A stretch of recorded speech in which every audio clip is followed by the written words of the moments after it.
الدنيا والدين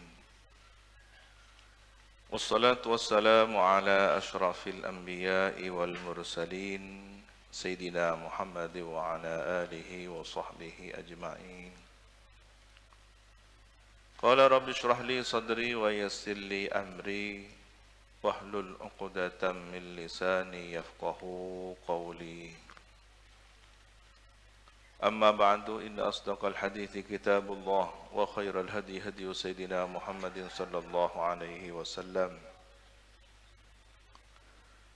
وشر الأمور محدثاتها وكل بدعة ضلالة وكل ضلالة في النار.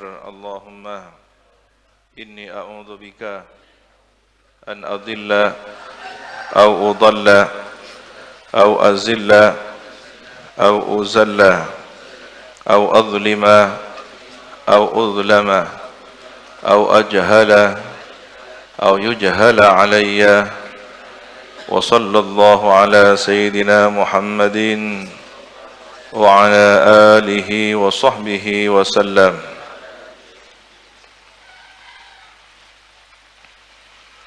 وبالسند المتصل إلى الإمام الفقيه الأصولي النحوي المفسر جلال الدين محمد بن أحمد بن محمد بن إبراهيم المحلي، وإلى الإمام الحافظ المؤرخ الأديب المحقق المدقق جلال الدين عبد الرحمن بن أبي بكر بن محمد بن سابق الدين الخضيري السيوطي رحمهم الله تعالى ونفعنا بهما وبعلومهما وبأسرارهما وبأسرار سائر الصالحين. اللهم افتح لنا فتوح العارفين. اللهم انفعنا بما علمتنا وعلمنا الذي ينفعنا وزدنا علما والحمد لله على كل حال.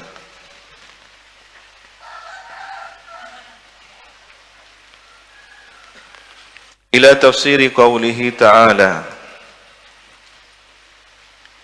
أعوذ بالله من الشيطان الرجيم. هو الذي أنزل من السماء ماء لكم منه شراب ومنه شجر فيه تسيمون. هو الذي, dialah Allah, alladzi zat, anzala yang menurunkan, siapa alladzi zat, minas sama'i menurunkan dari langit, ma'an akan air hujan, lakum untuk kamu sekalian, minhu dari ma, syarabun adapun air minum atau minuman, sesuatu yang dijadikan minuman, tashrabunahu yang meminum kamu sekalian hu kepada ma.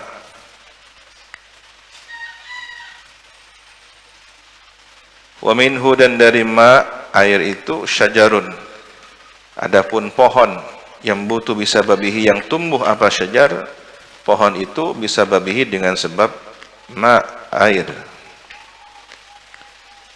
Fihi pada syajar pohon itu, tusimuna tar'auna dawabakum menggembala kamu sekalian binatang peliharaan kamu sekalian. Binatang biasanya dabbah ini identik dengan tunggangan kendaraan.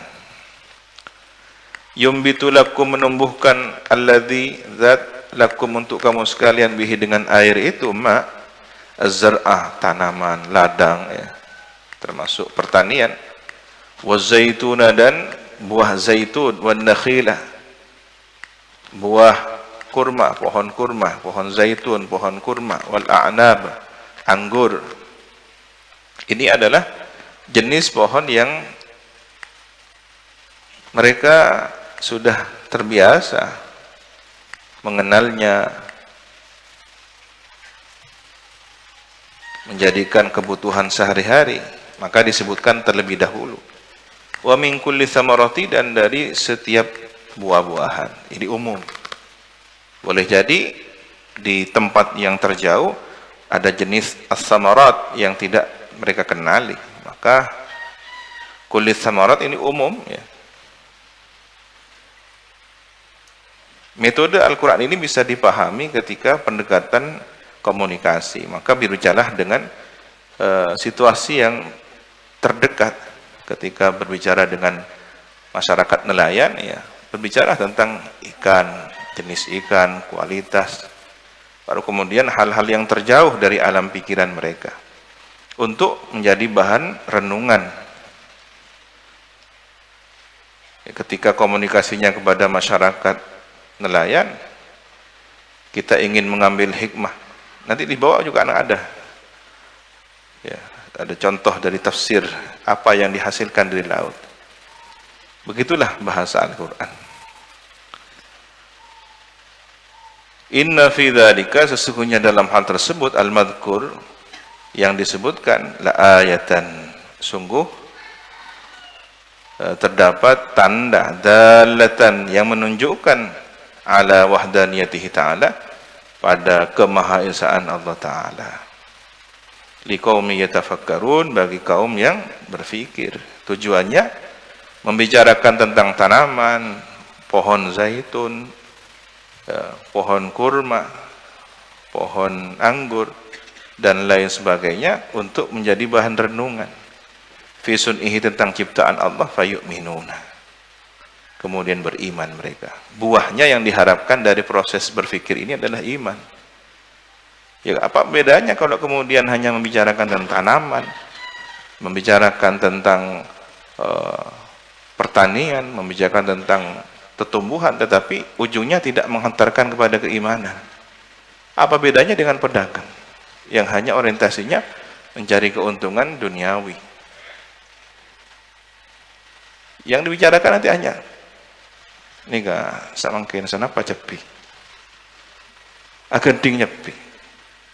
Tetapi apa dibalik hikmah dari manfaatnya cabai? Cabai yang pedas, ada vitamin C, sehingga ada kebutuhan yang perlu menjadi asupan bagi tubuh manusia, menambah selera untuk makan. Afala tatafakkarun, begitu seharusnya. Benikun oleh pedis asirut. Tapi apa tambahan keimanannya?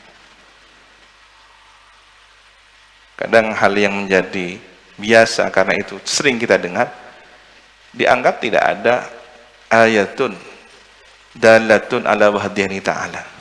Ternyata orang tua kita dengan peribahasa mereka, dengan pantun, dengan kata-kata bijaknya, apa istilahnya, kapok sambal, ya. Jadi bertaubat itu jangan seperti orang yang kapok sambal. Ambuang kok, ongkuah atau pedes. Besoknya bikin lagi sambal yang lebih pedas. Ya, begitu sudah kena gangguan pencernaan sampai nyaris dioperasi, kapok beneran ya. Nah, orang bertaubat dari dosa kesalahan jangan seperti kapok sambal. Nah, ini kan mengantarkan kepada keimanan. Az-zar' waz-zaitun wan-nakhil wal-a'nab. Ada apa? Ternyata salah satu dari keunikan pohon zaitun ini, ketika kami melihat langsung di Yordania, ada yang pohonnya sudah 100 tahun lebih, tapi hanya seukuran ini, seukuran delima. Hanya mungkin batangnya kokoh kuat, tapi tidak besar. Tidak besar, segitu. Ukurannya standar, tidak kemudian menjadi pohon yang besar seperti pohon-pohon di kawasan Khatul Istiwa. Khatul Istiwa biasanya di hutan-hutan apa ya, Khatul Istiwa itu disebut apa? Wilayah tropis. Itu tinggi-tinggi besar. Dan di sana enggak, nyaris jarang ditemukan pohon yang rimbun dan besar, terutama zaitun. Jadi walaupun sudah ratusan tahun, ya segitu. Kemudian pohon kurma sudah kita bahas, bagaimana Nabi pernah bertanya, pohon yang mengidentifikasikan sosok seorang mukmin. Al-a'nab, anggur, ya, ketika dikeringkan menjadi kismis. Kismis itu ketika dicelup kembali menjadi nabil, ya, buahnya menjadi anggur segar lagi, airnya sudah sehat. Sekarang malah jadi minuman yang diterapkan ke semua jenis sayuran, kemudian buah-buahan, yang disebut dengan air minum apa? Kalau orang sakit pakai infus. Nah, sekarang air minum infus. Ini sudah lama teori Nabi. Dibermalamkan satu malam, ketika 2 malam sudah ada rasa perubahan, diberikan pada sahabat. Kalau 3 hari sudah berubah menjadi khamar, dibuang oleh Nabi. Jadi teori kesehatan itu contohnya Nabi. Kalau Nabi zuhud, bukan kemudian menunjukkan orang dipaksa hidup miskin, diajari sehat. Jadi rizki yang paling mahal, tertinggi adalah kesehatan. Rizki-rizki yang berupa makan itu rizki yang paling rendah, tapi kesehatan yang paling tinggi. Sementara anak yang soleh dan soleha itu, dawuhnya Syekh Mutawalli Asy'arawi, adalah rizki yang paling apa? Jadi kalau ada rizki terendah, ada rizki teratas. Anak yang soleh dan soleha itu disebutnya sebagai kalau ridhonya Allah, yang saya ingat ridhonya Allah itu adalah rizki yang paling sempurna, tamamuhu tamarin, kesempurnaannya rizki ya.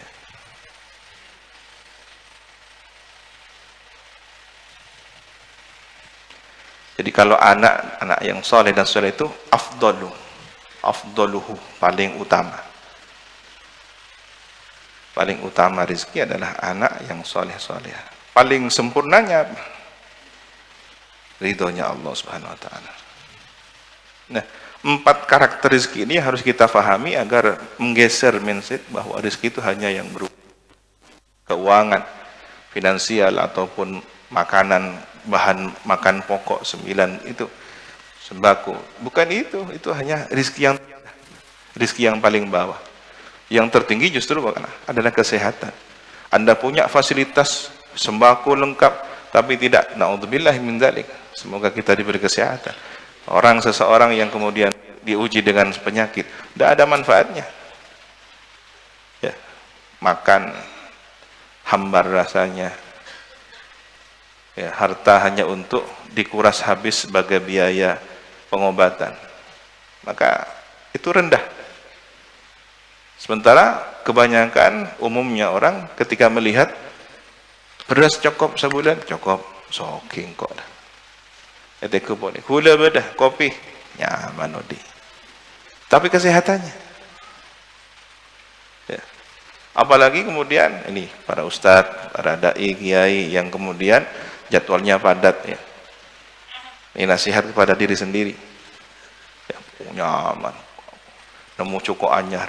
Menua entar kekendengan. Ini makanan ciri khas setempat, jarang-jarang kiai makan, kakan. Tapi ingat, ada rezeki yang paling tinggi, sehat. Jaga kesehatan. Kalau sudah kemudian ya, darah tinggi, diabetes, sudah aktivitas tidak bisa berjalan dengan normal. Tetapi ada yang ternyata lebih utama, anak yang soleh dan solehah. Dan ada yang kemudian lebih dari itu semua, rezeki yang sempurna, ridhonya Allah Subhanahu Wa Taala. Maka tidak ada artinya rezeki yang berupa materi duniawi, rezeki yang berupa kesehatan, rezeki yang berupa anak, kalau tidak mendapatkan ridho Allah Subhanahu Wa Taala.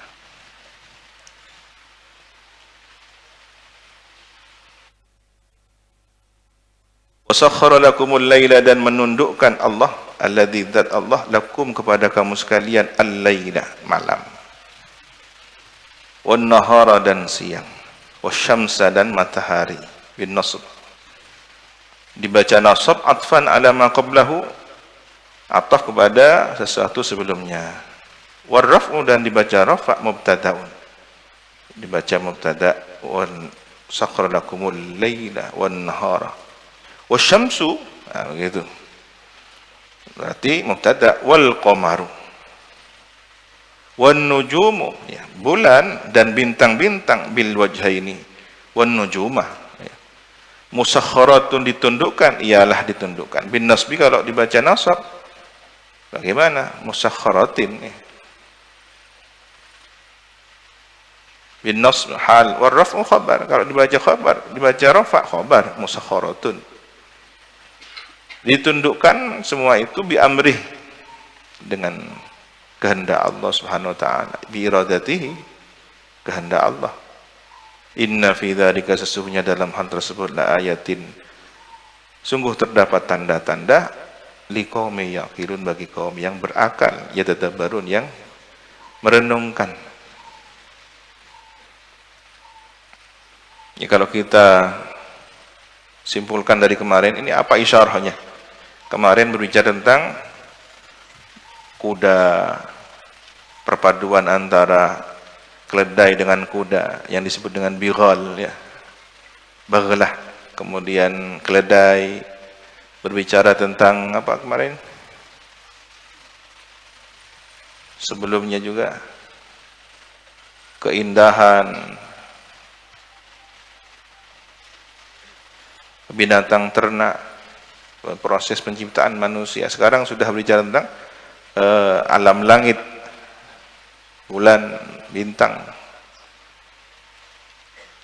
Wasakhkhara lakum, dan menundukkan, alladzi dzat, ya Allah, la ayat lakum, kepada kamu sekalian, ma, kepada suatu, zara'a, yang mencipta, khalaqa, mencipta, Allah zat, lakum, kepada kamu sekalian, fil ardi, di bumi. Apapun yang ada di bumi diperuntukkan untuk kalian manusia, berupa minal hayawan, binatang, wan nabat, tumbuhan, wa ghairi dzalik, dan lain dari hal tersebut.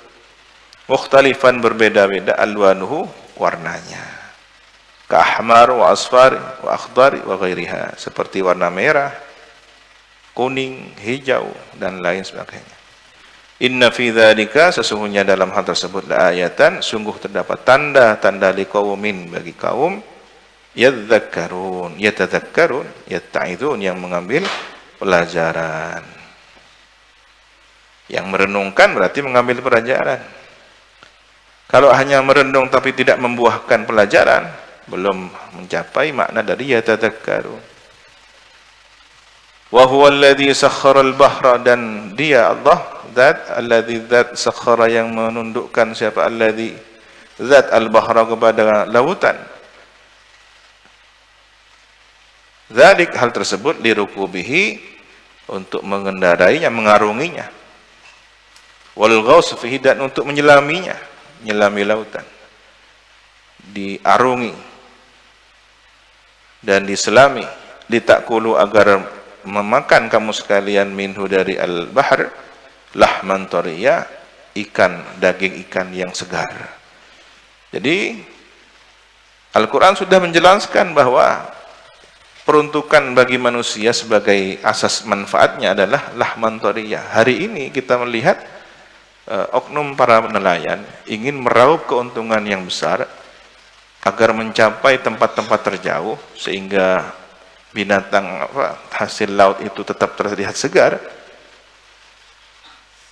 Bagaimana caranya? Rekayasa dengan alat yang kemudian bisa mengawetkan. Padahal alat itu, bahan cair itu yang digunakan untuk tetap ikan terlihat segar, mengandung racun jika dikonsumsi oleh manusia. Apa? Formalin, ya. Bahkan pemutih baju itu apa? Baklin, ya, atau jenis bahannya. Ini kalau kemudian sampai masuk ke daging ikan, dikonsumsi, apa enggak menjadi dosa yang terus mengalir, ya, ismun jari. Kalau ada sedekah jariyah, ini ada dzunub jariyah, dosa yang terus mengalir.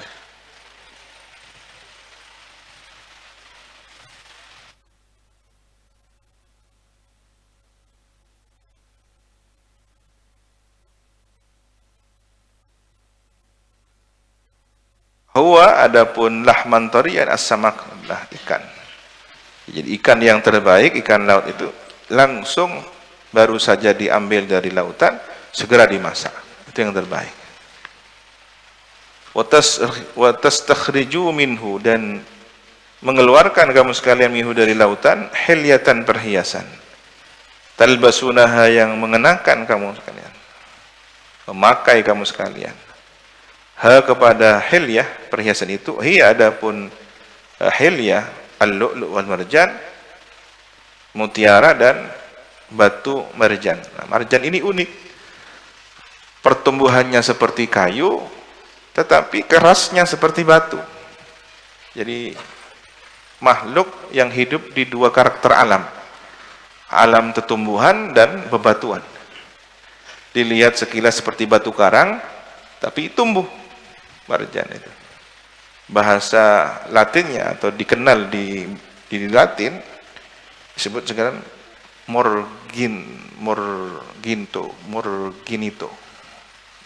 marjan, atau margito. Nah, itu kalau dijadikan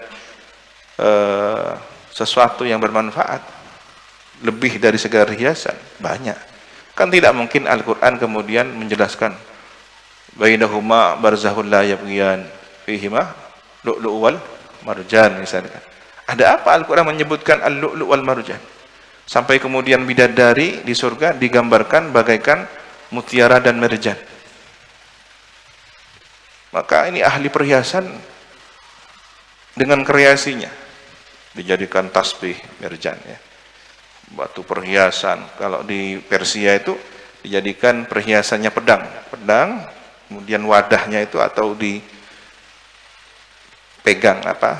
tempat pegangannya itu biasanya ada warna merah. Nah, marjan itu merah. Lu'lu' warnanya putih mengkilau, marjan merah seperti saga. Nah, lu'lu' wal marjan, putih dan merah. Filosofi apa ini? Jangan-jangan bendera Indonesia ini ada filosofi lu'lu' wal marjan. Ya, kalau ditanya, adakah warna merah putih di Al-Quran? Ada. Karena lu'lu' wal marjan. Ya. Insya Allah tidak sembarangan yang menemukan filosofi merah putih, itu bukan orang yang sembarangan. Saya masih terus berhusnudzon, itu orang yang saleh, yang punya hubungan baik dengan Allah Subhanahu wa taala. Dan merah putih itu bukan hanya bendera Indonesia hari ini, ada peradaban masa lalu yang menginspirasi. Seperti halnya Pancasila dibentuk sebagai simbol Garuda. Ini kan ada filosofinya.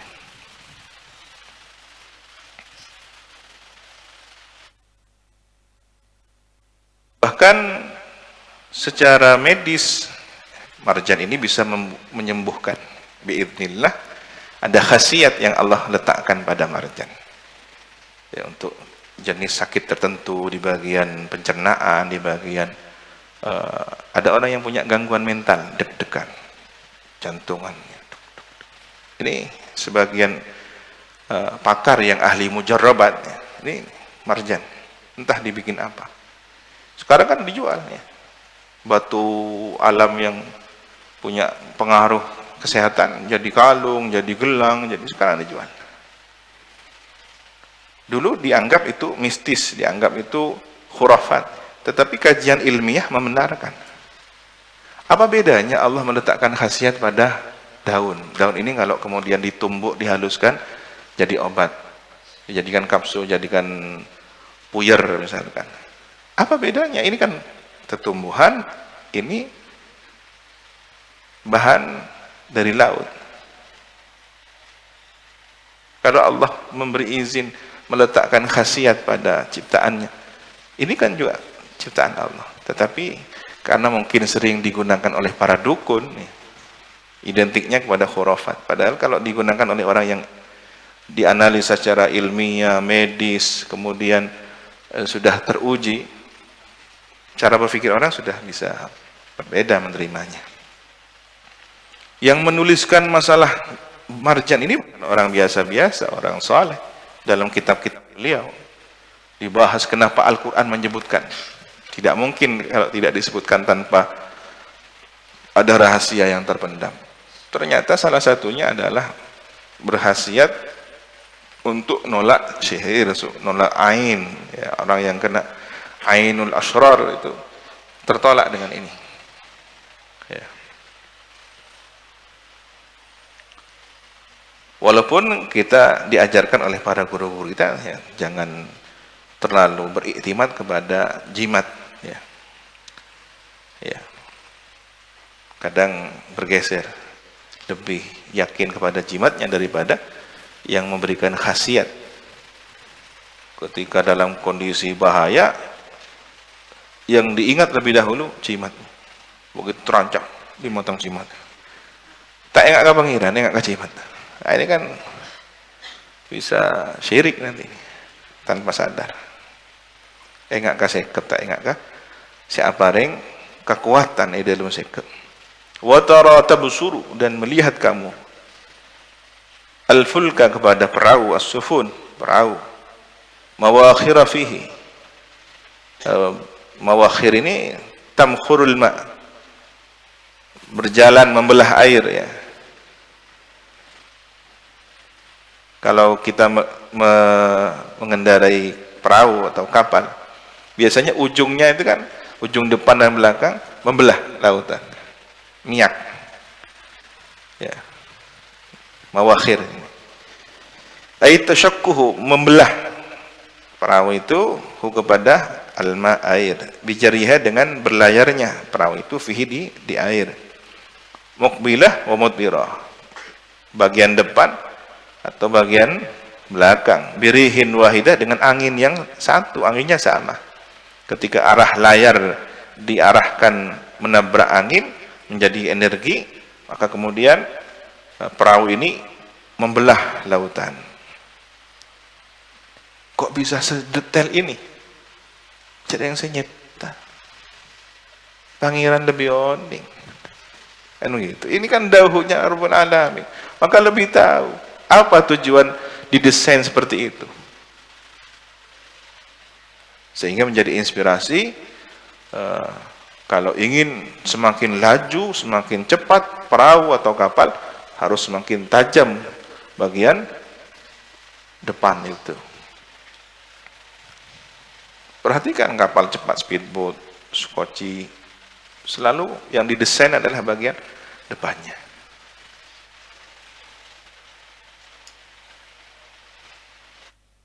Dan bagian belakangnya. Jadi kalau ada kapal berbentuk seperti ini atau perahu, itu lebih cepat dibanding yang kemudian ujung depannya itu tajam, belakangnya melebar. Jauh kecepatannya lebih cepat. Ini mawakhira fihi. Jadi desain ini Al-Quran yang menginspirasi. Walitabtagu, dan agar supaya mencari kamu sekalian, ataf ala litakulu minhu walitabtagu, tatlubu, mencari kamu sekalian, min fadlihi, dari karunia Allah Ta'ala, bitijarati, dengan cara berdagang. Maka perdagangan dimuat dengan perahu, dengan kapal laut. Wala'allakum tashkurun, dan agar kamu sekalian tashkurun, bersyukur Allah kepada Allah, ala dzalik, atas hal tersebut.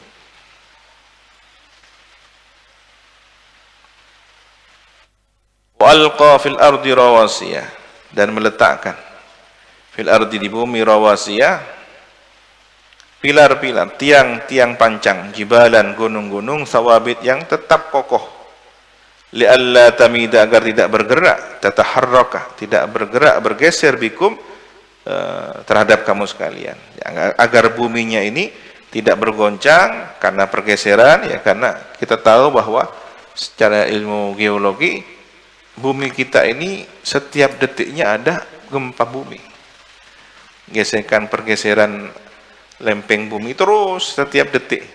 Tetapi ada yang kemudian di bawah Richter, hitungan Richter, ada yang sekian Richter, yang menimbulkan gempa itu ketika sudah berapa? Saya tidak paham Richter itu.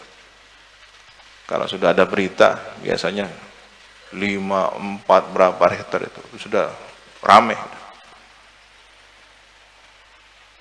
Jadi bumi kita ini bergerak terus setiap detik. Di bawah bumi kita ini bahaya besar. Ya. Orang akan merasa bahaya ketika menyeberangi lautan karena beranggapan, ini kanang benih kekufuran.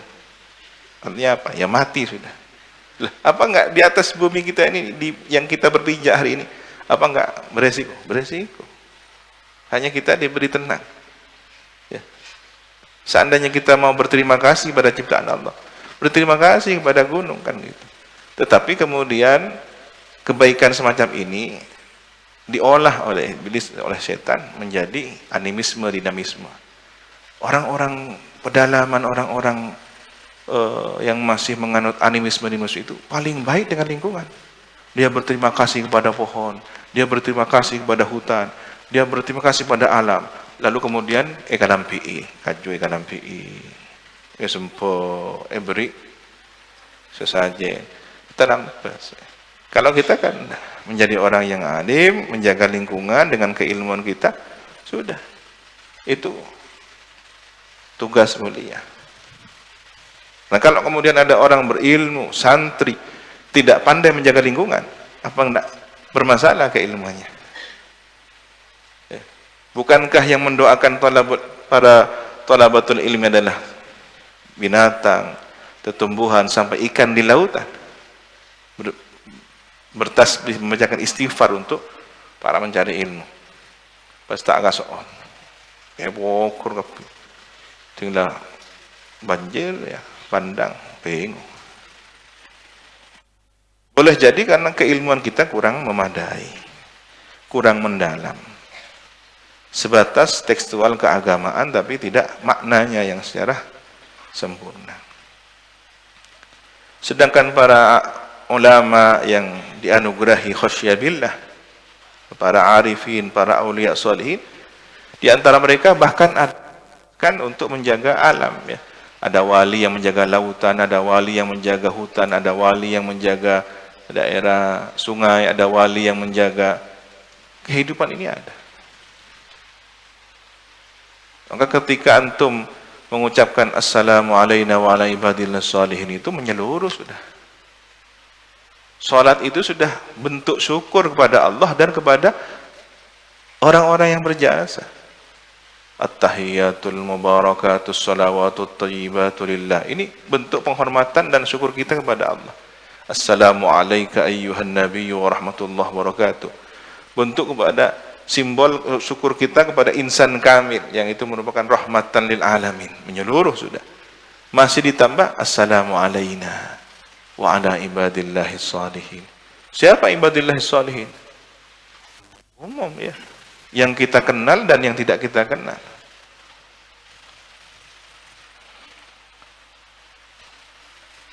Wa ja'ala fiha, dan menjadikan alladzi, dat Allah, fiha pada ard bumi itu anhara, sungai-sungai, kan Nil, seperti Nil, subulan, dan jalan-jalan, turuqan, jalan, la'allakum, agar kamu sekalian tahtadun, mendapatkan petunjuk kamu sekalian, ila maqasidikum, kepada tempat tujuan kamu sekalian, wa alamat, dan tanda-tanda, tastadilluna, yang menjadikan petunjuk kamu sekalian, biha, dengan alamat.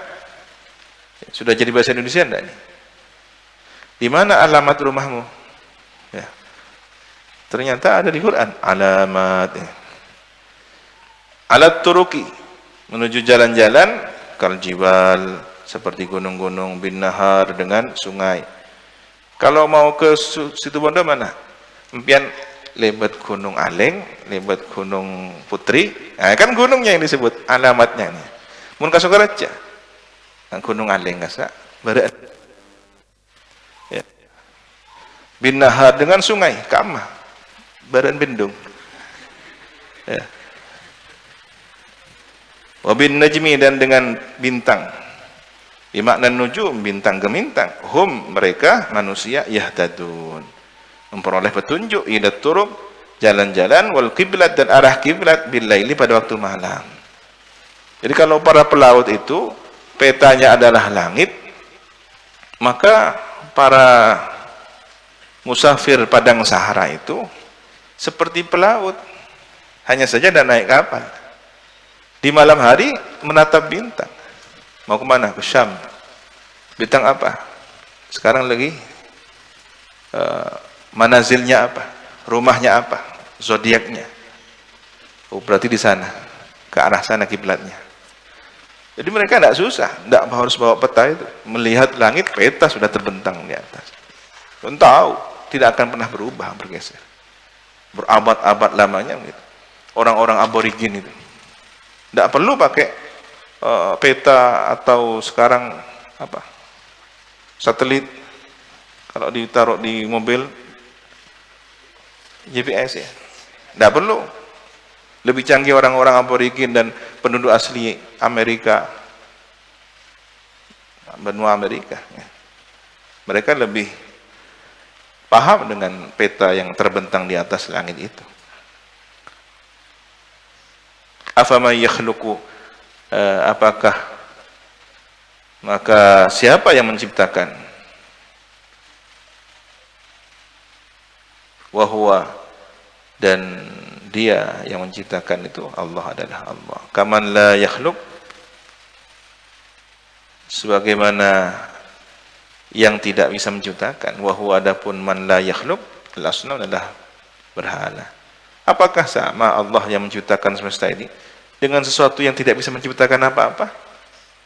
Haitsu tusyrikuna, sekiranya menyekutukan kamu sekalian kepada asnam, menyekutukan Allah ya, ma'ahu, bersama Allah, fil ibadati, dalam ibadah.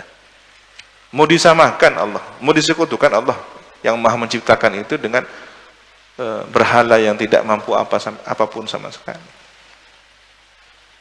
La, tidak. Afala tadhakkarun, maka apakah tidak berpikir secara mendalamnya kamu sekalian hadza, kepada ini, fatu'minuna, maka beriman kamu sekalian.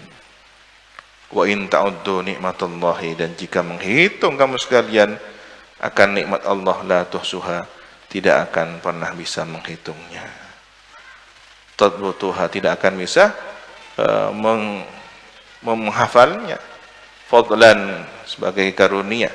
Antutiku, mampu kamu sekalian, syukraha, lebih-lebih, fadlan, lebih-lebih, antutiku, mampu kamu sekalian, syukraha, mensyukurinya. Menghitungnya saja kamu tidak akan hafal, apalagi lebih-lebih ya, tidak akan mampu mensyukurinya. Maka puncak kesyukuran itu ketika kita menyadari kekurangan dan kelemahan diri kita. Itu syukur kita sebagai manusia. Sudahlah, dalam ketaatan itu mencakup segala-galanya. Kata orang yang arif billah ya, ketika sholat dianalisa, ternyata mencakup semua bentuk dan cara ungkapan mensyukuri, itu berarti sudah satu paket. Jenis cara penghormatan di seluruh bangsa-bangsa sudah terwakili dalam sholat. Ada yang menghormat dengan tangan, ya. Suku bangsa tertentu kalau menghormat dengan tangan, sudah ada. Allahu Akbar. Ada suku bangsa tertentu menghormatnya dengan rukuk, sudah ada rukuk. Ya. Iktidalnya juga ada. Ada yang menghormat dengan cara bersimpuh, sudah ada. Ada yang menghormatnya dengan malah bersujud kepada tuannya, rajanya. Lengkap. Bahkan dijelaskan bahwa rangkaian rukun sholat itu adalah ibadahnya para malaikat. Di malaikat ada yang sujud sejak diciptakan hingga akhir kiamat nanti. Ada yang iktidal, ada yang berdiri tegap terus. Ada yang mengangkat tangan begini terus. Penjaga arsy itu. Nah, ini semakin mengokohkan bahwa Anda beribadah, sebenarnya Anda sedang mensyukuri nikmat Allah yang tak terhingga itu.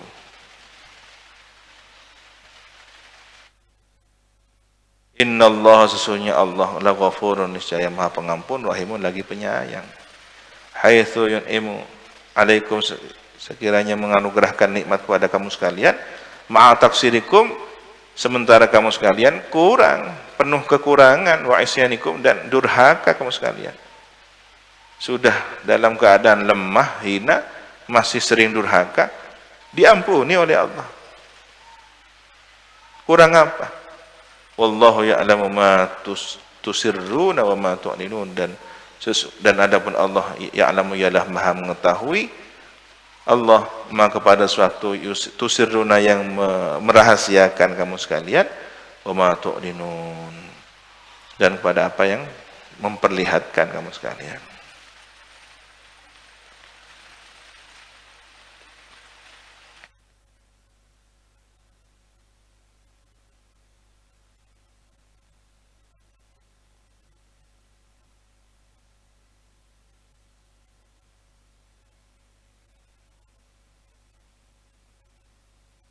Walladzina, dan mereka tad'una yang menyembah kamu sekalian, orang-orang musyrik, bitta'i wal ya'i, tad'un yad'una, ta'buduna, menyembah kamu sekalian orang-orang musyrik, min dunillahi, dari selain Allah, wahum, adapun mereka alladzina tad'un, al-asnamu, adalah berhala-berhala, la yakhluquna syai'an, tidak dapat menciptakan mereka berhala itu syai'an, kepada sesuatu pun.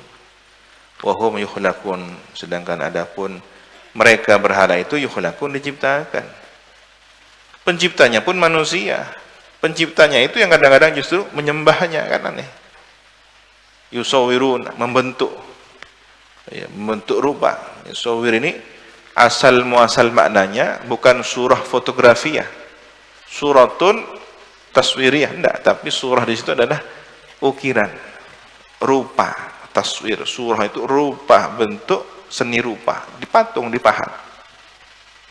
Nah, dari sinilah kemudian memahami hadis Nabi bahwa surah itu diharamkan, dipatung itu. Tetapi kemudian ketika surah ini maknanya bergeser menjadi foto, ada yang mengharamkan foto, kan begitu. Padahal foto tidak ada bayangannya. Ya.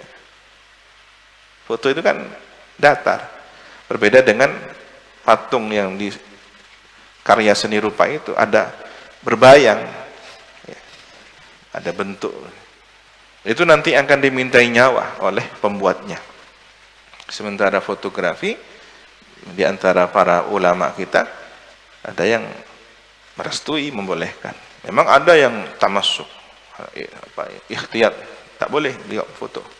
Masih dianalisa lagi, di foto tidak apa-apa, yang memfoto yang tidak boleh. Bingung. Kami punya guru, si Ali As-Sabuni, pakar tafsir ya, Ayatul Ahkam, itu tidak mau,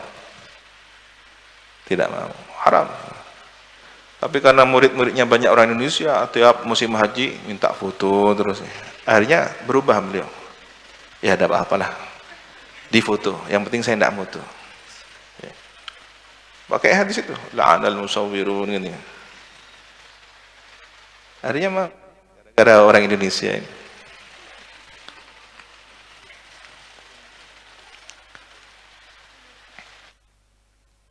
Sehingga mereka yang sangat fanatik dan berpegang teguh dengan keharamannya, begitu masuk ke rumah seseorang, melihat ada foto, haram. Ini kan khilafiyah, perbedaan masih. Ada yang lebih utama apa? Menjaga perasaan, kemudian menjaga kesopanan. Bolehlah ke diskusi. Menurut Anda bagaimana foto? Enak kan diskusi.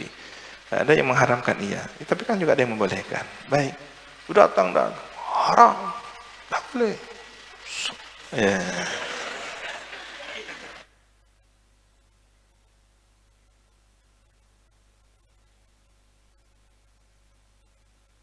Bahkan patung sendiri masih dibahas ketika tidak utuh, hanya sebagian misalkan, masih didiskusikan oleh ulama.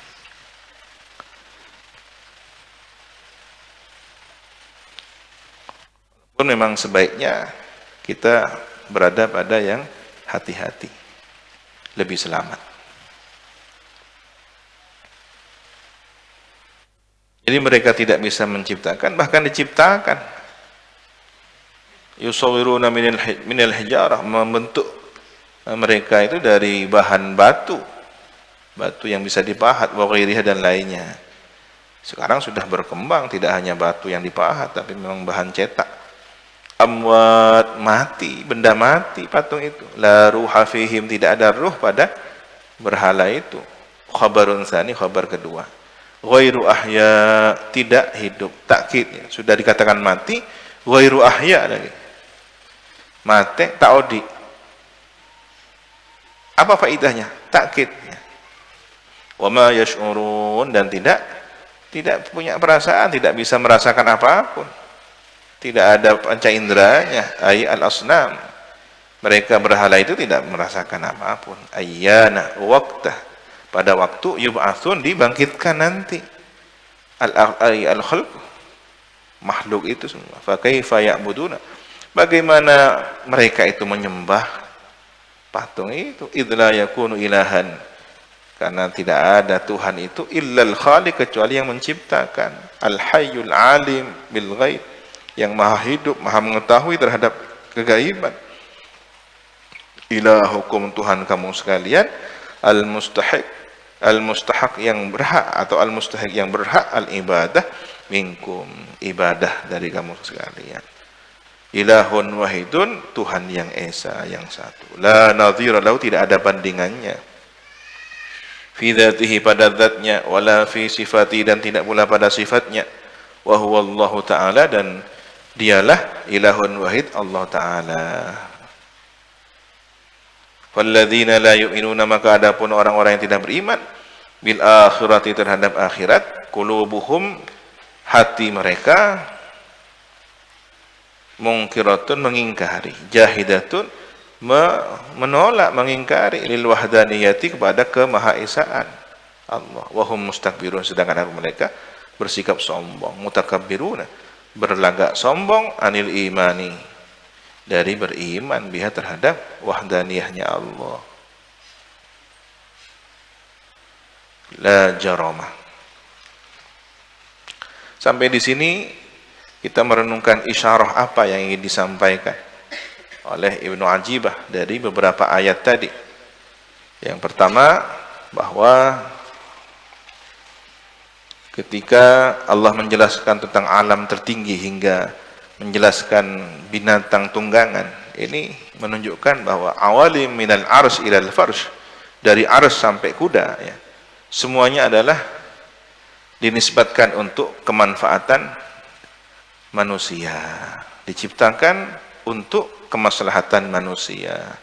Langit sebagai naungannya, bumi sebagai tempat tinggalnya, binatang melayaninya, menjadi bermanfaat, ya, dan bisa dikelola, bisa diatur oleh manusia.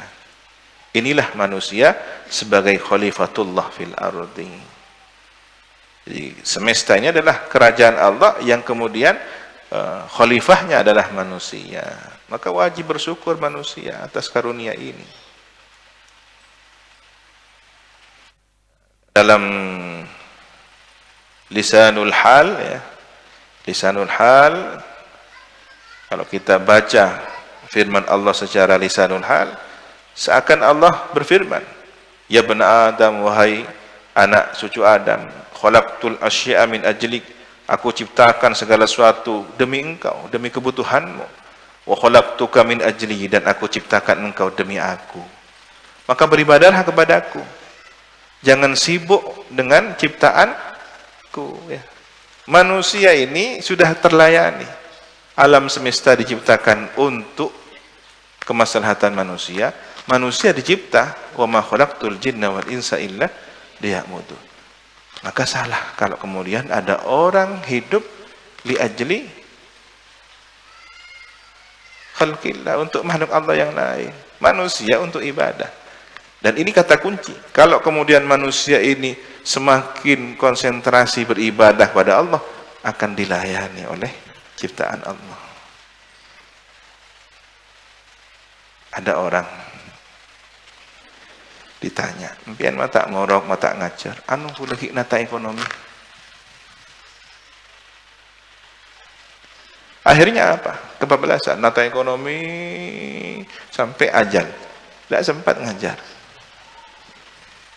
Apa enggak tertipu diri? Kanjeng Nabi kan ada dalilnya begitu.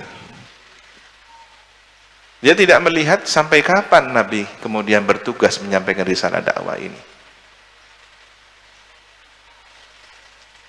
Boleh berusaha, bahkan sunnah, daripada kemudian meminta-minta. Bisa wajib kalau kemudian malah mencari yang haram. Tetapi kemudian berpasrah diri sepenuhnya kepada Allah, tidak mengabaikan sholat, tidak mengabaikan kewajiban, ini kata kunci yang harus kita pegang. Jangan terbalik. Cari pekerjaan agar sholat kemudian tenang. Kadang ini menjadi alasan saja. Sholatnya tidak dikerjakan, sanguna sehari. Kula alako sanguna ibadah. Sangu sehari. Ibadah nada. Alasan saja. Wala tashtagil bima khuliqa li ajli, maka janganlah sibuk engkau dengan sesuatu yang diciptakan untukmu. Amma khuliqta li ajlihi, dari sesuatu yang engkau dicipta untuknya. Jangan melalaikan ibadah demi kesibukan mencari duniawi yang itu diciptakan untuk manusia. Sudah ditentukan untuk manusia. Ya, dulu baru pulang dari pesantren murok ngajar, masya Allah, mulai andik sepeda motor, esap-osap, eseram, sampo, gelap, tat ngaji ya tat, kayak lu sepeda motor kita kemarin, sepeda motor, sudah jarang ngajar sudah, dapat rezeki lagi beli mobil, oh jangan salah, saya ngetap ganti oli. Tolos pujar-pujar madrasah ini tak detik ngajar murong tak detik.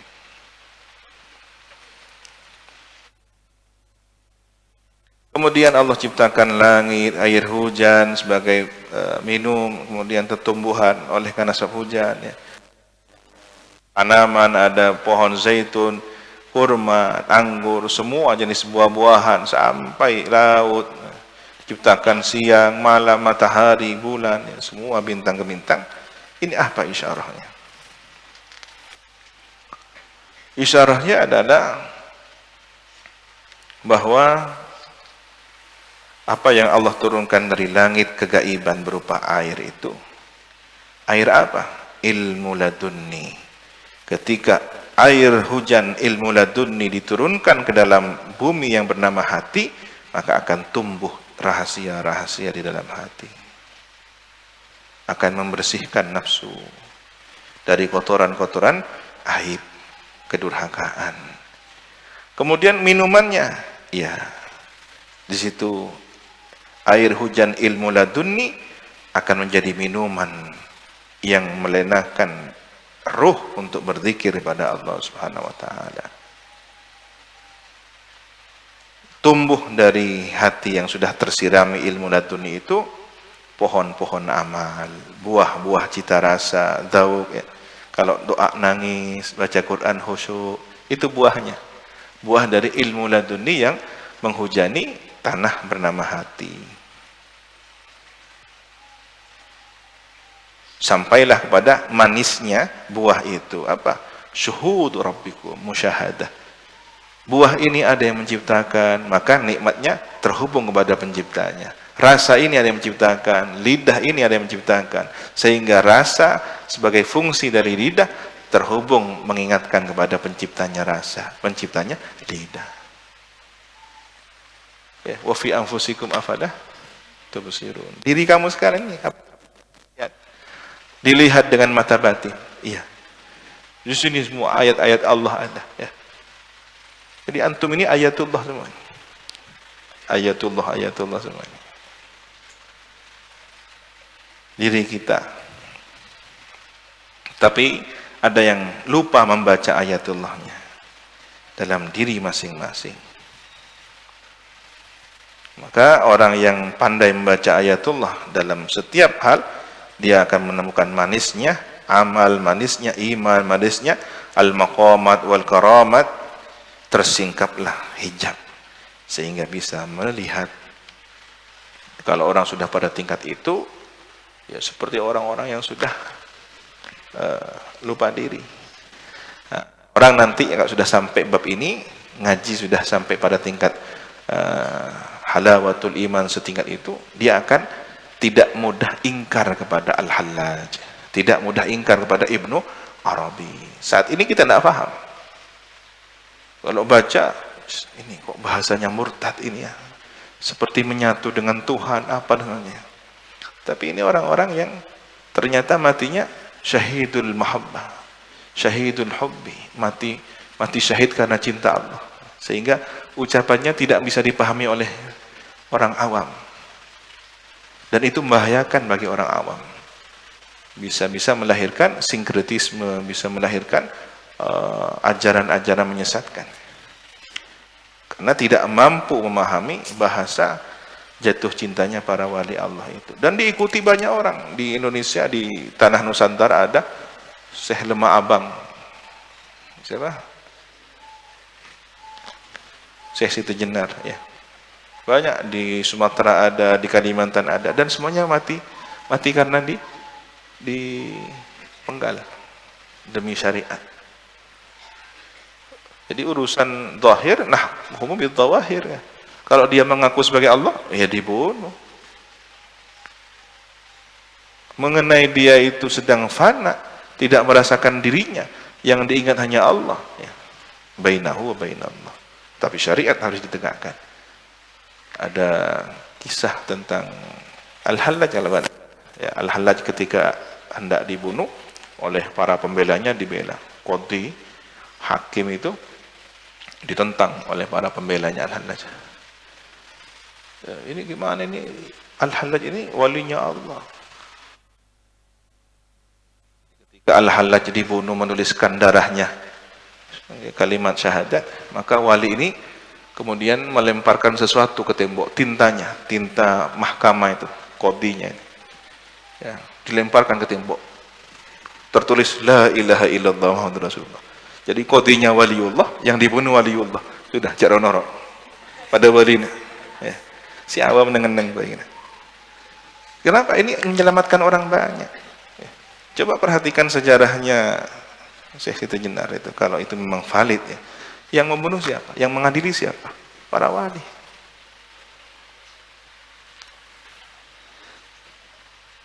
Sehingga kalau belum pada usia tertentu 40 ke atas, tidak usah ngaji-ngaji ilmu bayan alif atau apa. Yang pakai isyarah begitu, kecuali yang dibimbing oleh syariat ya. Kenapa Ibnu Ajibah ini layak untuk kita baca? Karena masih termasuk kepada syariahnya kuat ya. Pasos ada ki engko ndik santri jedep kepi malanggar Allah mulai cak sabar nak tak beres kepi ini.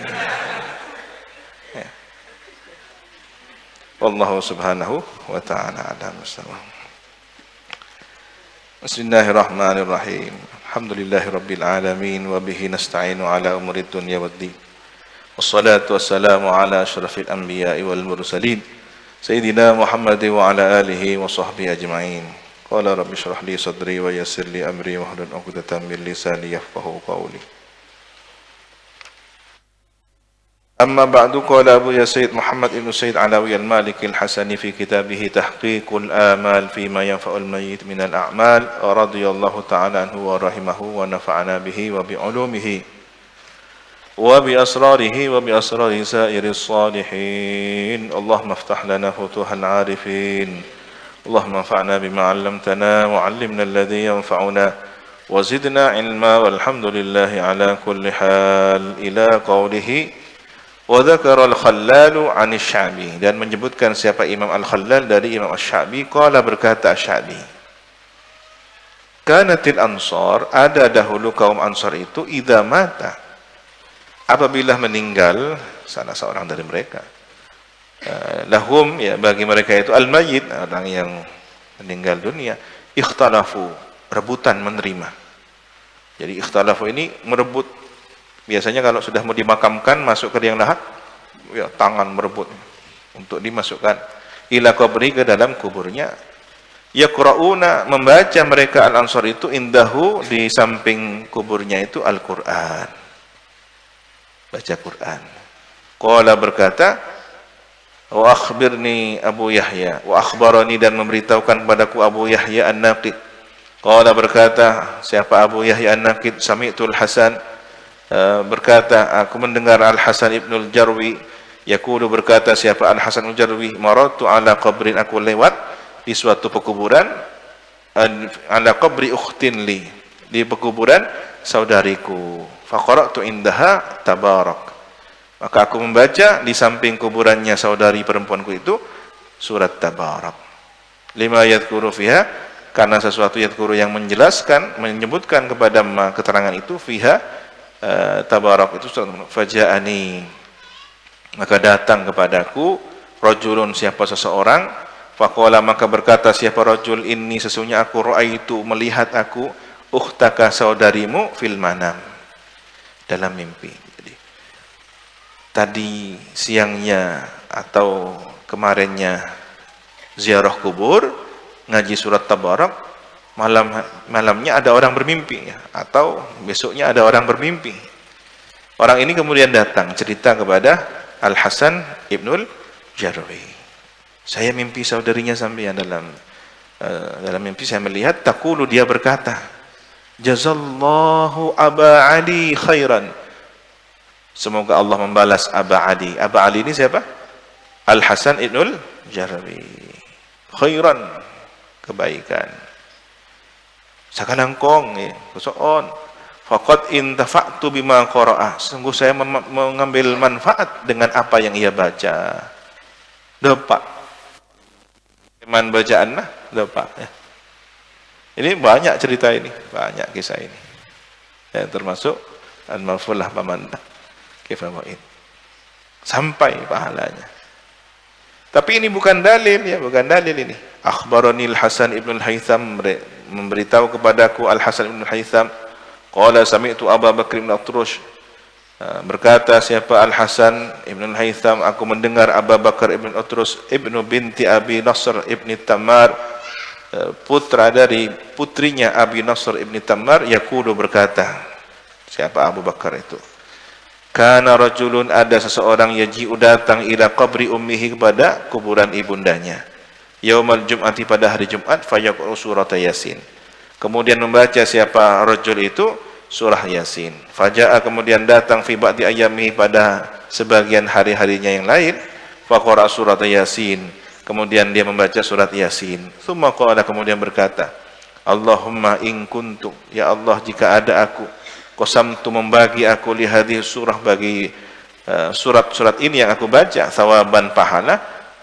faj'alhu fi ahli hadhil maqabir, maka aku jadikan bagiannya untuk penduduk kuburan ini. Jadi kalau ini diterima ya Allah, aku bagi untuk ibuku dan untuk orang-orang yang ada di kuburan ini.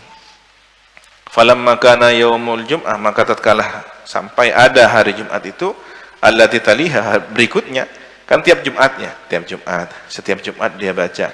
Suatu hari Jumat yang dia berkata itu, sekarang saya bagi satu bagian untuk ibu saya, yang lainnya untuk ahli kubur yang ada di tempat ini.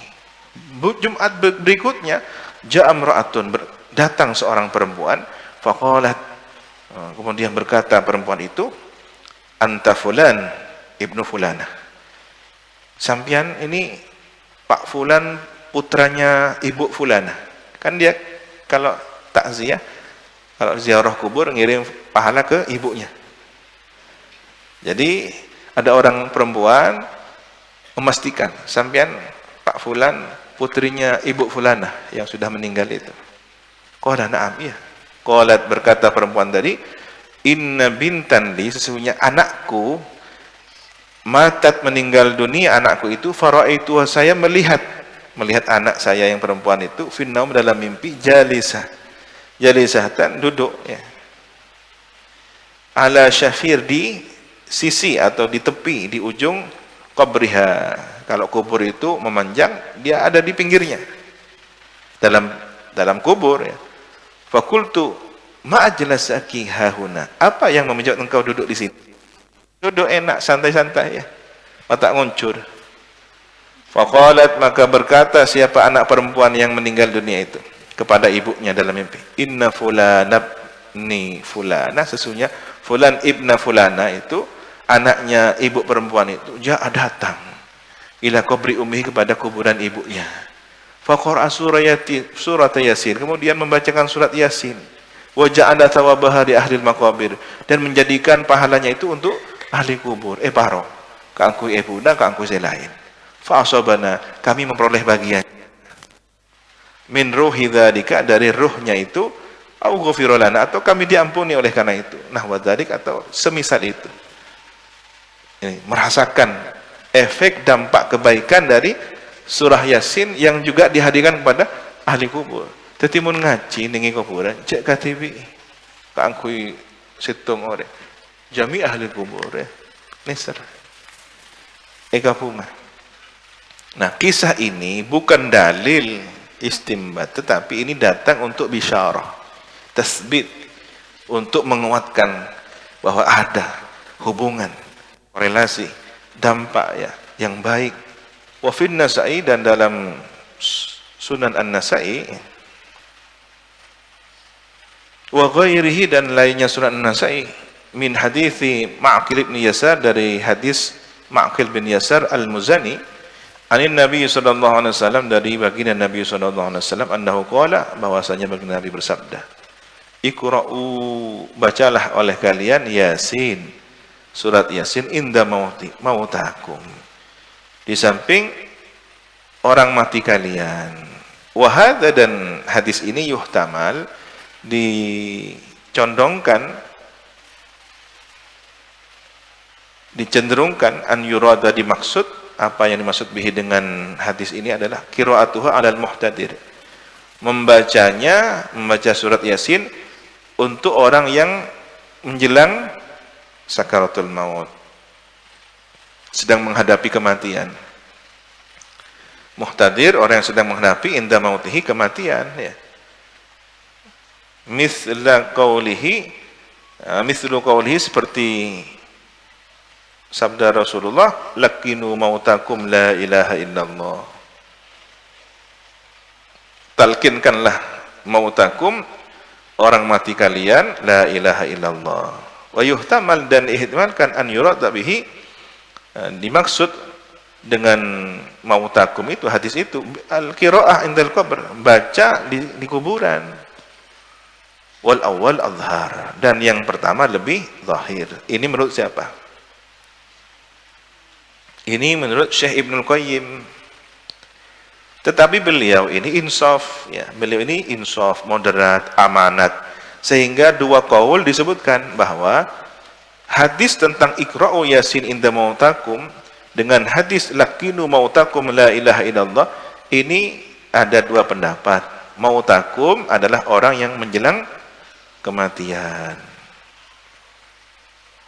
Ada yang memaknainya orang yang sudah di dalam kuburan, orang mati yang sudah di kuburan itu. Kenapa dibatasi kepada satu pendapat? Kalau mereka mengikuti insafnya, cara berpikir secara insaf, secara moderat, seperti Ibnul Qayyim, Syekh Ibnul Qayyim, maka katakan sudahlah, ada dua pendapat. Mautakum berarti orang yang akan mati, mautakum yang sudah dikuburkan. Berarti boleh dua-duanya? Boleh. Selesai kan? Kenapa dibatasi? Enggak, ini yang mau mati saja, yang sudah dikuburan enggak boleh. Mana dalilnya? Katanya suka dalil. Ya. Jadi ada pengkebirian dalil. Ya ketok. Lah, cek berdebar. Cukup kasih Odi, si para mati ya. Tidak begitu.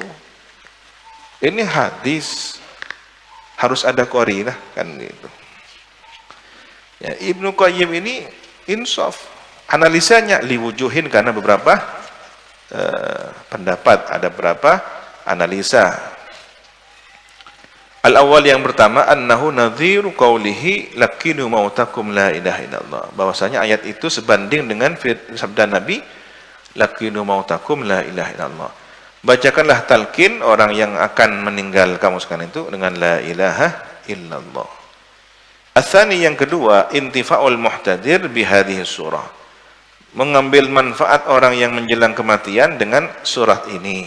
Lima fiha, karena alasan sesuatu fiha dalam surah ini ya, minat tauhid wal ma'ad wal busyra bil jannah, ada nilai-nilai ketauhidan, tempat kembali kelak di akhirat, bisyarah tentang surga li ahli tauhid, bagi pemeluk tauhid, wa ghibtah, dan iri yang baik man mata alaihi biqauli ya laita qaumi ya'lamun bima ghafara li rabbi wa ja'alani minal mukramin. Karena iri yang baik atas orang yang meninggal dunia dengan ucapannya ya laita qaumi ya'lamun, andaikan kaumku itu tahu, bima ghafara rabbi, dengan apa yang telah mengampuni, yang telah mengampuniku, siapa Tuhanku, wa ja'alani minal mukramin, dan menjadikanku termasuk orang-orang yang dimuliakan. Dalam surat Yasin ada ayat ya laita qaumi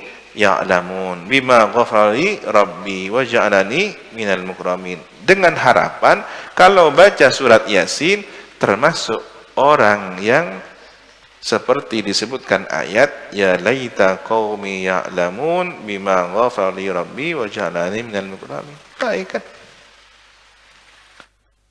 Fatustabsyar, maka diberitakan gembira ar-ruh, apa ruh, bidzalika, dengan hal tersebut.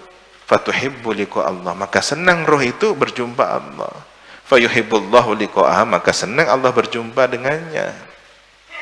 Fa inna hadhihi surah qalbul Qur'an, maka surat Yasin ini adalah jantungnya Quran, jantung hatinya Quran.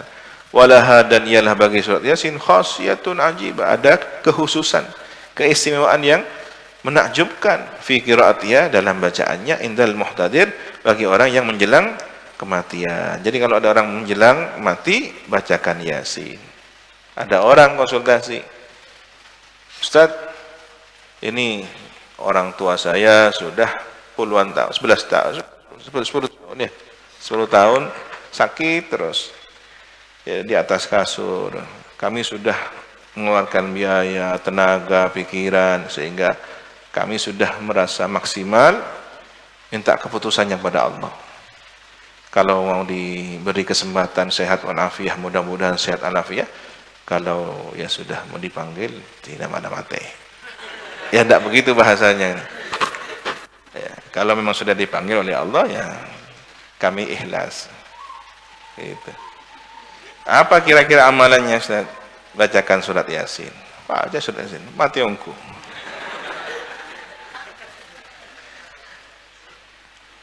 Wa qad dzakara Abul Faraj Ibnul Jauzi, dan telah menyebutkan siapa Abul Faraj Ibnul Jauzi. Qala, berkata Ibnul Jauzi, kunna inda syekhina, kami berada di samping guru kami Abil Waqt Abdul Awwal. Wa fi siyaq, dan sambungan kalimat atau hubungannya kalimat pembicaraan itu, wa kana akhiru ahdina, dan ada akhir janji kami bihi, dengan syekh itu, annahu nadhar ila sama, beliau itu melihat, menatap langit, wa dhahik, dan tersenyum. Ya, akhir ahdina maksudnya apa? Menjelang kewafatan. Guru ini kan sosok pembimbing, dan murid ini berjanji setia untuk dibimbing menuju Allah. Nah, akhir perjanjian untuk saling dibimbing dan membimbing itu ketika menjelang kematian. Artinya akhiru ahdina, ya gurunya sudah hampir meninggal. Tiba-tiba beliau menatap langit. Siapa yang menatap? Abul Waqt Abdul Awwal. Tersenyum. Lalu berkata, ya laita qaumi ya'lamun bima ghafara li rabbi wa ja'alani minal mukramin, wa qada ajalahu, dan melunasi ajalnya, wafat. Wafat dengan akhir kalimat ya laita qaumi ya'lamun. Berarti menjelang wafat baca Yasin. As-salis, yang ketiga, anna hadza amalun nas, bahwa ini baca Yasin menjelang kematian amalnya manusia. Wa adatuhum, dan kebiasaan manusia, qadiman wa hadithan, sejak dahulu hingga sekarang. Yaqra'una Yasin indal muhtadir, membacakan Yasin di sampingnya orang yang sedang menjelang kematian. Ar-Rabi', yang keempat, anna sahabat, bahwa para sahabat, lau fahimu, andaikan memahami para sahabat, min qaulihi sallallahu alaihi wasallam, memahami terhadap sabda Rasulullah sallallahu alaihi wasallam, iqra'u Yasin inda mautakum, bacalah oleh kalian surat Yasin di samping orang mati kalian, qira'atuha indal qabr, membacanya di kuburan, lama akhallu bihi, tidaklah melanggar mereka terhadap hal tersebut. Wa kana dzalika amran mu'tadan, dan hal itu adalah perkara yang sudah menjadi tradisi, masyhuran, sudah masyhur, populer bainahum, di kalangan mereka. Sekarang pertanyaannya, mautakum diihtimalkan maknanya adalah untuk orang yang muhtadir, orang yang menjelang kematian. Kenapa enggak dikembalikan kepada nama yang hakikatnya? Mautakum secara hakiki maknanya apa? Orang mati kalian. Kenapa masih diihtimalkan kepada yang masih hidup? Kok ada seperti ada pemaksaan di situ? Sudahlah, kalau memang seperti Ibnul Qayyim, beliau cenderung untuk membacakan Yasin pada orang yang menjelang kematian, tapi kan tidak menutup pendapat. Tidak menutup pendapat yang kedua, bahwa ini dimungkinkan juga untuk orang yang sudah meninggal, diletakkan di kuburan. Artinya, jangan kemudian dipertentangkan. Ya. Al-khamis, yang kelima, an-nantifa'ahu biistima'iha, bahwasanya mengambil manfaatnya mayit biistima'iha dengan mendengarkan surat Yasin, atau orang yang menjelang kematiannya itu mengambil manfaat dengan mendengarkan surat Yasin, wa hudur qalbihi, dan hadirnya hatinya, wa dhihni, dan akalnya, inda qiraatiha, tatkala membacanya, fi akhir ahdi, pada akhir perjanjiannya, di dunia. Huwal maksud, itulah yang dimaksud. Wa amma qira'atuha inda qabri, dan apapun membacanya di kuburannya, fa innahu la yusab, maka sesungguhnya tidak diberi pahala, ala dzalika, atas hal tersebut. Ini menurut siapa? Menurut Ibnul Qayyim, ya. Ala dzalik, li anna thawaba, karena sesungguhnya pahala, imma bil qira'ah, ada kalanya dengan membaca, au bil istima', dan ada kalanya dengan mendengarkan. Dan ini sudah dijawab. Bantahan semacam ini sudah dijawab. Baiklah, kalau si mayit itu tidak diberi pahala karena sudah di alam kubur, tidak ada amal, ya. Kemudian si mayit itu tidak merasakan manfaatnya istima', mendengarkan, tidak ada pahala dengan mendengarkan. Wa huwa amalun wa qad inta'a, dan itu amal dan sudah putus, in qata amaluhu, ya, minal mayit, dari mayit, intaha min kalamin qayyim. Baik. Waqad tarjama al-Hafidz Abu Muhammad Abdul Haq al-Ishbili, dan telah menterjemahkan, menjelaskan siapa Al-Hafidz Abu Muhammad Abdul Haq al-Ishbili ala hadza, atas persoalan ini.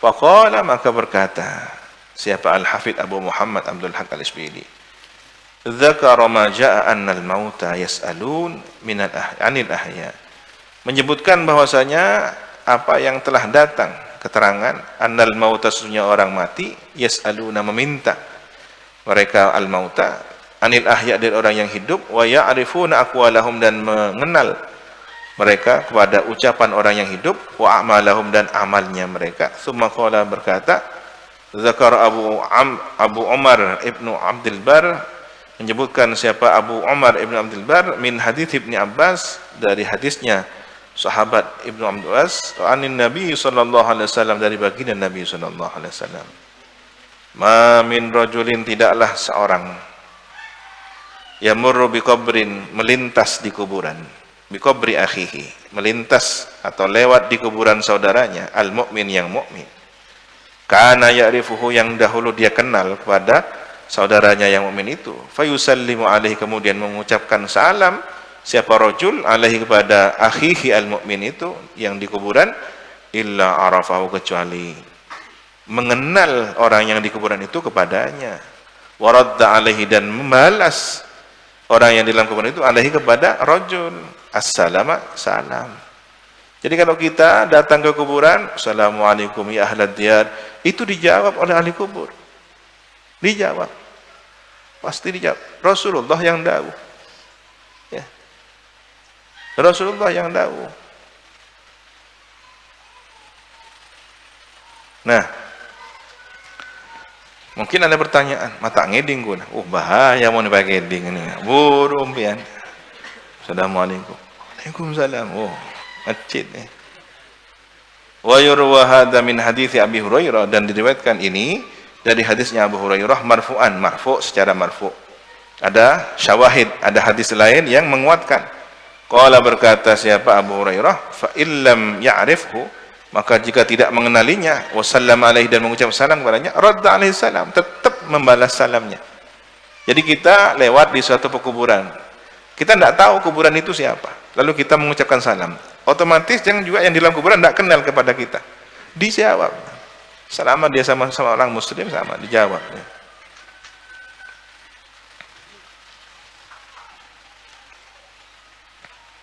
Ini diriwayatkan oleh siapa? Ibnu Abi Dunya, kemudian Al-Baihaqi, Abu Hurairah secara marfu'. Jadi kalau ini dibantah, ini hadis banyak yang meriwayatkan, banyak menguatkan satu dengan yang lainnya. Qala, berkata, wa yurwa, dan diriwayatkan. Siapa yang berkata di sini? Al-Hafidh Ibnu Muhammad Abdul Haq Al-Isbili. Diriwayatkan dari hadisnya Ummul Mukminin Sayyidatina Aisyah radhiyallahu anha. Annaha qalat, bahwasanya Ummul Mukminin berdawuh, berkata, qala Rasulullah sallallahu alaihi wasallam, bersabda baginda Rasulullah sallallahu alaihi wasallam, ma min rajulin, tidaklah seseorang yazuru, berziarah, qabr akhihi, kepada kuburan saudaranya, fayajlisu, kemudian duduk, indahu, di samping kuburannya, illa sta'nasa bihi, kecuali menjadi tenang siapa? Akhihi, yang dalam kuburan itu, bihi, oleh karena sebab rajul tadi, hatta yakuma, sehingga berdiri. Duduk saja, tidak baca apa-apa, tidak ada hadis yaqra'u apa, tidak. Ada orang duduk di samping kuburannya saudara, tenang. Duduk itu apa sih faedahnya? Duduk, tenang. Jadi apa yang dilakukan orang yang hidup ketika masih hidup, itu juga berefek seperti ketika semasa hidup kepada orang yang sudah meninggal dunia. Coba ada saudara, teman, duduk, tenang. Walaupun tidak ngobrol, tidak ngaji Quran, apa, duduk. Istiqnasa. Wahtajjal Hafidh, dan menjadikan hujjah siapa Al-Hafidh Abu Muhammad fi hadzal bab, tentang bab ini, bima rawahu Abu Daud, dengan hadis yang meriwayatkan kepada ma itu Abu Daud, fi sunanihi, dalam kitab sunannya Abu Daud, min hadits Abi Hurairah, dari hadis sahabat Abu Hurairah radhiyallahu ta'ala. Qala, berkata, qala Rasulullah, bersabda baginda Rasulullah sallallahu alaihi wasallam, ma min ahadin yusallimu alayya, tidaklah seorang pun yang mengucapkan salam kepadaku, illa radallahu alayya, kecuali mengembalikan Allah kepadaku ruhi, rohku, hatta arudda alaihi salam, sehingga aku menjawab salam. Ini Nabi, ya. Nabi ketika ada orang yang mengucapkan salam kepada Nabi di Madinah, ya, atau siapapun yang mengucapkan salam, di sini tidak ada jarak, di sini siapapun, ma min ahadin yusallimu alayya, mau di Mekah, di Madinah, mau di Indonesia, tidak ada tahdid, tidak ada keterangan di sini. Maka biarkan hadis ini umum, ya, biarkan hadis ini umum. Allah akan mengembalikan ruhnya Nabi untuk menjawab salam. Yang salam kepada Nabi, apakah sehari dua hari? Enggak, setiap detik, setiap jam, setiap menit ada yang salam kepada Nabi. Setiap sholat, assalamu alayka ayyuhan nabiyyu wa rahmatullahi wa barakatuh. Kalau hari ini zuhur, maka di Papua sudah asar. Nah, Papua asar, sini zuhur, sana sudah boleh jadi subuh. Jadi nyambung terus. Dunia ini 24 jam ada orang yang ibadah.